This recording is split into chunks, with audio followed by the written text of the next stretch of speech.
Question 9. Do you believe that it is possible that your entire abduction experience may have been a hallucination?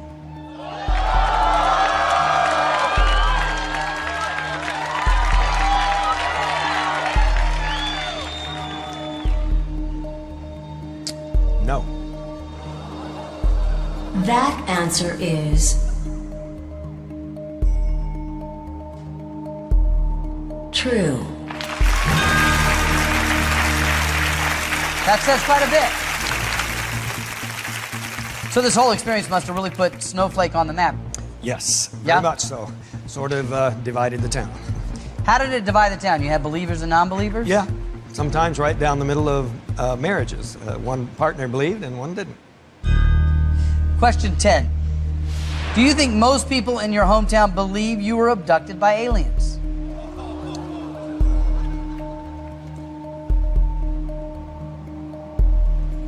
No, no, not most of them.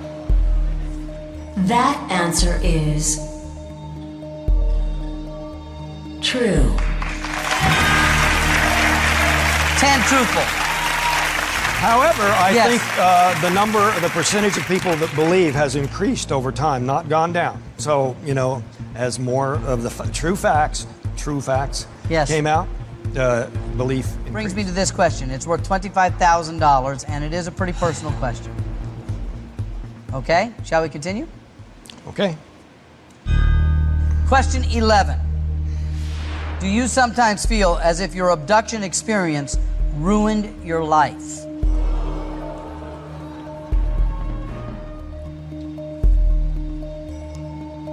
Yes, absolutely. That answer is true.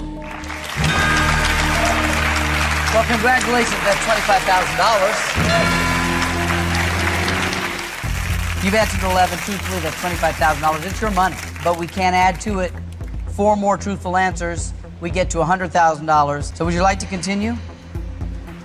I'll go forward. Okay.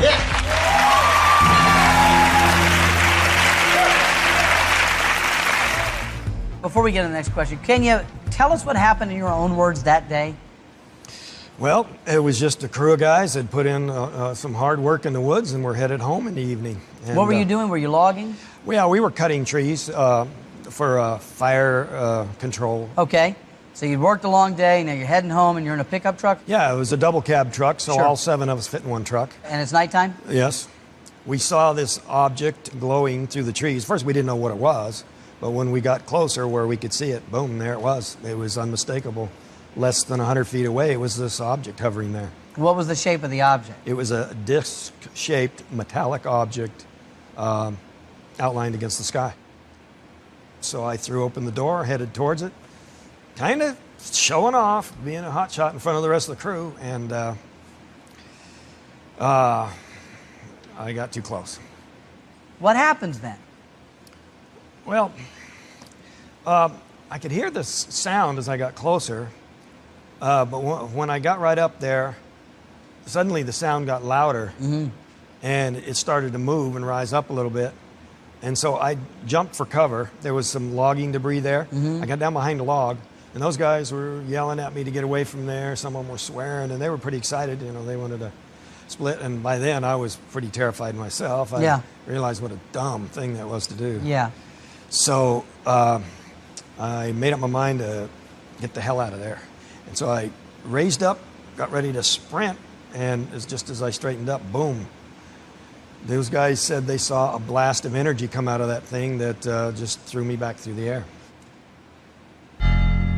Question 12. Did you drink any alcoholic beverages on the day you were abducted by a UFO?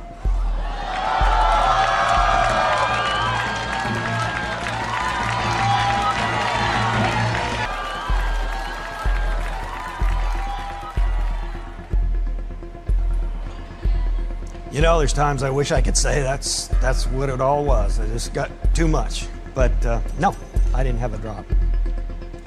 That answer is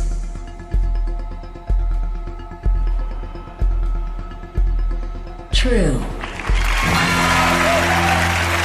That's 12. Here comes question 13. Have you ever wished that any of your coworkers were abducted instead of you? Ken, what do you think about that question? I'm sorry I didn't run over there with him. Is that right? Yeah, it would have been an experience of a lifetime. So the question is on you. Have you ever wished that any of your coworkers were abducted instead of you? I'll have to admit, yes, anybody but me. That answer is true. 13 truthful. You need 2 more truthful answers to get to that $100,000 mark. Shall we continue? Yes. Okay. This question won't be asked by me. It's by a surprise guest. His name is Michael Shermer. He's the co-founder of Skeptic Magazine, and he has a question for you. Let's welcome Michael out right now. Hello, Michael. Okay, Michael, your magazine is called Skeptic Magazine. The whole point is to prove these stories to be false. This is a question from Michael to you. You answer truthfully, you're still in the game. Michael, question 14.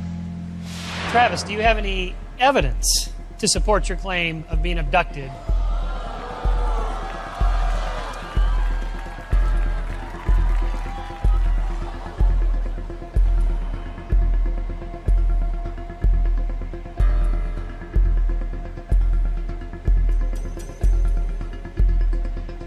I'd say there's piles of it, yes.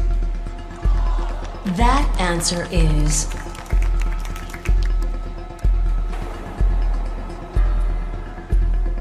true. You bet. Congratulations, that's 14th truthful. I want to say I like Travis very much as a person, but extraordinary claims require extraordinary evidence. Travis's story is an extraordinary claim. The evidence is just his word. The Geiger counter readings, the electromagnetic readings, that's physical evidence. You can't hold it in your hand, but the skeptical investigators made these assessments, and all the witnesses, that's evidence. But we do know that you had been fantasizing and thinking about UFOs and aliens long before that experience. And that makes me suspect that it's in your mind. I'd like to ask you a question. Have you read my book? Yeah, I just don't accept it. I think it's possible that you just made up the story. Michael Shermer, I thank you very much for coming here representing your point of view and asking a question. Thank you.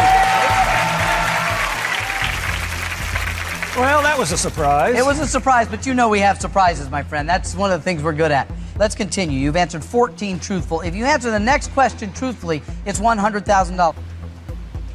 Okay. Question 15. Were you abducted by a UFO on November 5th, 1975?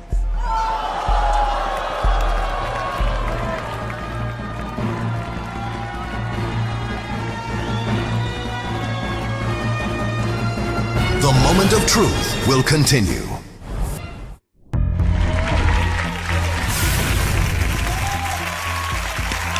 This is the moment of truth. So we asked that question. Question 15 is simply this. Were you abducted by a UFO on November 5th, 1975?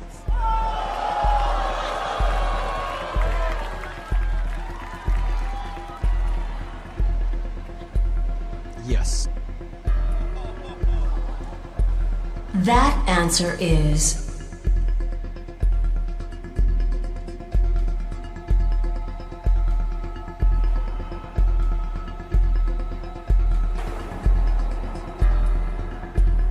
false.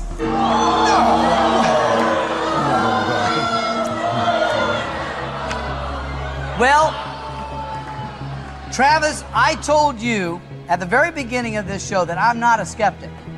And so I try not to judge or root one way or the other, but I was really hoping that this answer was a true answer. All I will say to you is that when asked this while strapped to the polygraph machine, it was deduced that your response was conclusively deceptive. Sadly, I'll say that the $100,000 you stood to win by answering truthfully is not yours, but I will happily say that, Travis, thank you very much for being here. Thank you for getting the opportunity for us to hear your story. You can go spend time with your family. Well,